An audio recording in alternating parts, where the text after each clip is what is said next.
So sometimes at lunch again, I go down rabbit holes. So I watched the creator's post and I extrapolated some of her data and kind of came up with completely different conclusions than she did, which I thought was interesting.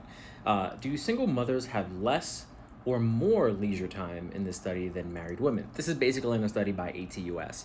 It's essentially a study that looks over 8,500 people across different sections, single, married, with children, no children, and like division of labor basically is really what it goes over. But it comes to a completely different conclusion.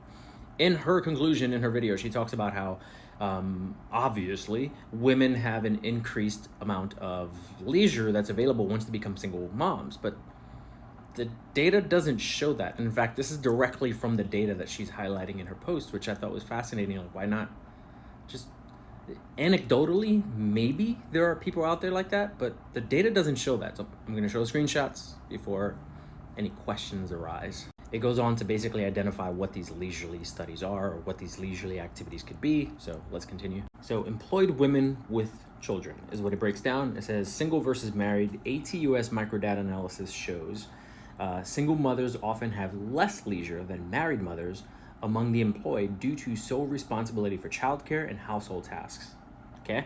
It also shows the same data, oddly enough, for not employed women with children. Single mothers typically have less leisure here too. Historical ATUS data suggests not employed single mothers average 5 to 5.3 hours due to full childcare and household demands, while not employed mothers average between 5.7 and 6.1, benefiting from potentially spousal support.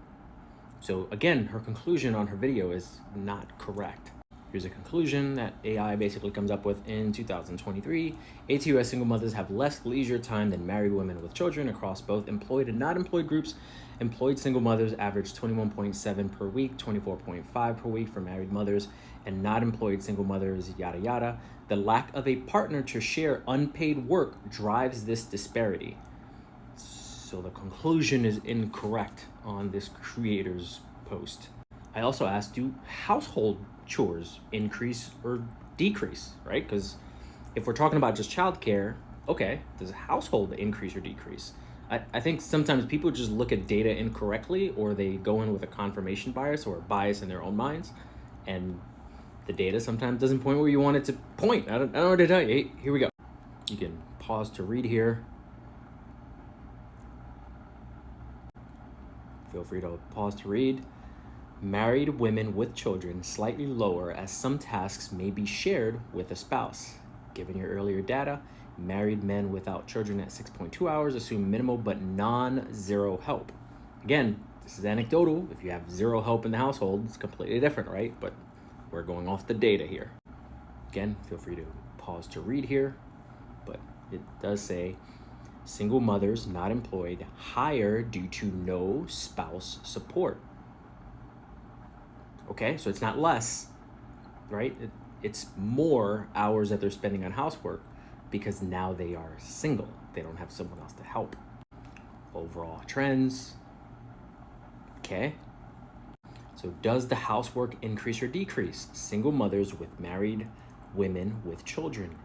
Single mothers' housework increases. Non-employed single mothers' housework increases. Overall, single mothers average over married mothers increase of 2.7 hours. So again, your data is incorrect, or your extrapolation of the data is incorrect, because this is pulling directly from ATUS. And it comes with several different conclusions. No partner contribution. I thought that was a duh, but household demands, children increase mess and maintenance, and without a partner, single mothers absorb this fully, which would mean it increases. You say it decreases. That doesn't make any sense. Conclusion: household work increases for single mothers compared to married women with children in 2023 US data.